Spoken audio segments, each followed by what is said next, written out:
और कैसा क्या माहौल है? देखिए, लगातार 21 वर्ष हो गए हैं हमको यहाँ पे माता रानी का विराजमान कराते हुए। और आपको बताना चाहता हूँ कि हम 21 सालों में कई बार ये आप बगल में चली झांकी देखते हैं। ये दृश्य हर बार, चाहे वो महाभारत का हो या रामायण का हो, इस पाठ को हम दिखाते हैं। और ये बहुत पुरानी परंपरा चली आ रही है, 50 साल पुरानी। मालवा और भोपाल संभाग में परंपरा थी कि कठपुतली के माध्यम से उसको चलाया जाता है। तो ये आस्था में मध्य प्रदेश में मात्र आस्था जिले में ऐसे अनेकों प्रकार की झांकियाँ, चलित झांकी बनाई जाती है। या इस बार हम लोगों ने कंस वध रखा है। हमारा उद्देश्य रहता है कि जो आजकल की जनरेशन AI के ज़माने में लोगों को अपने धर्म के बारे में, अपने देवताओं के बारे में जो उन्होंने कार्य किए हैं उस बारे में जानकारी है। तो हम लोग इस एपिसोड को यहाँ पर दिखाते हैं। और कहीं ना कहीं हमारा उद्देश्य है तो आगे की जनरेशन में जो बच्चे हैं उनको हमेशा जानकारी रहे कि देवताओं ने इस पृथ्वी पर आकर क्या क्या किया है, जिसकी वजह से आज हम सुरक्षित और एक सनातन धर्म और एक हिंदू धर्म दुनिया में इसलिए इतना बड़ा क्यों है, उसका उद्देश्य के लिए हम लोग यहाँ पर चलते हैं। हमारा हिंदू धर्म जो सबको सर्व समाज करने वाला धर्म, सब देख रहे हैं कि जो गरबा पंडाल बने हुए हैं उनमें आने से सब ढोल भी चालू हुए हैं, तो अपना कलावा बांध के आएंगे, हमारे घाट क्या कारण है वो थोड़ा देखिए, कहीं ना कहीं लव जिहाद, लैंड जिहाद और ये जो जिहाद चल रहे हैं उसका ही एक पार्ट है कि हिंदुओं के त्योहारों में जाकर उनकी लड़कियों को छेड़ना, उनसे वार्तालाप करना, बातचीत बढ़ाना और उनको परेशान करना, फिर उनको ड्रग जिहाद जैसी चीज़ों में लाकर उनको बर्बाद करने का जो काम एक पर्टिकुलर एक समाज कर रहा है, उसको ये नहीं करना चाहिए। वो अपना कार्य करते हैं, वो अपनी ईद मनाते हैं, तो हमारी परिवार के लोग उसमें नहीं जाते, उनके नमाज में क्या हिंदू लोग जाते हैं।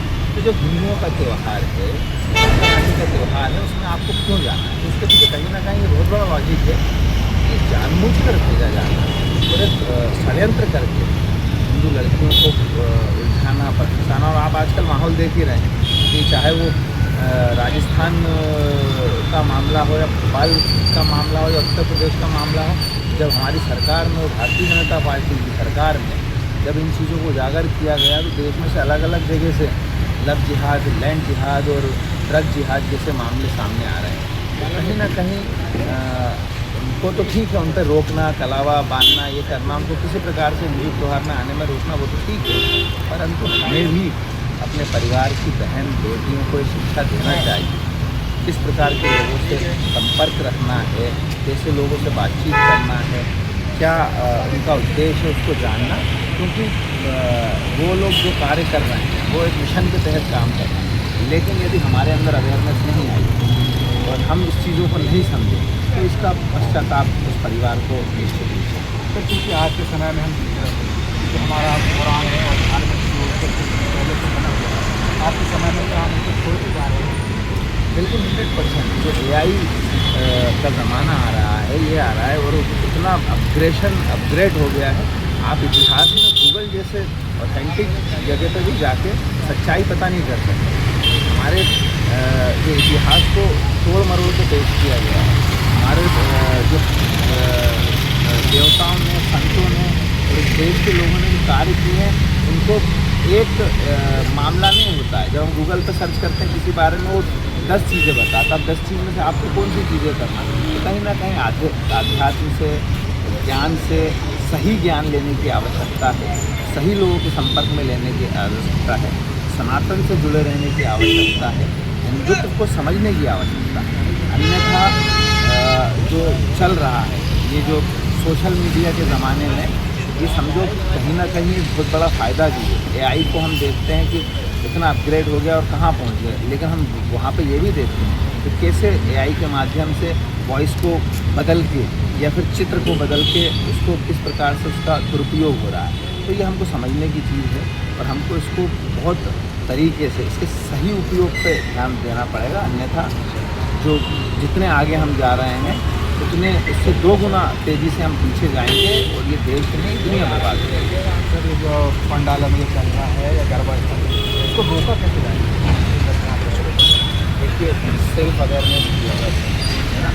आज हम चाहे गवर्नमेंट तो नियम बनाती है ना, गवर्नमेंट फॉलो कराने की कोशिश करती है, लेकिन सब जैसे कि इंदौर में स्वच्छता में देश में नंबर 1 है, तो वो पब्लिक अवेयरनेस की वजह से।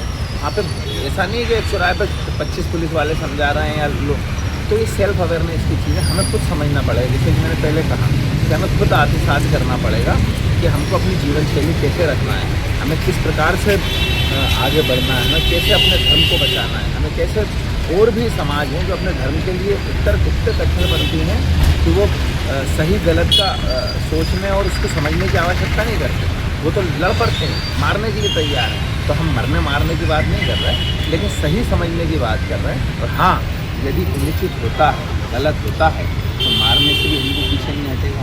ये भी याद रखना कि एकजुट रहो, एक साथ रहो, मिलकर रहो, सेफ रहो।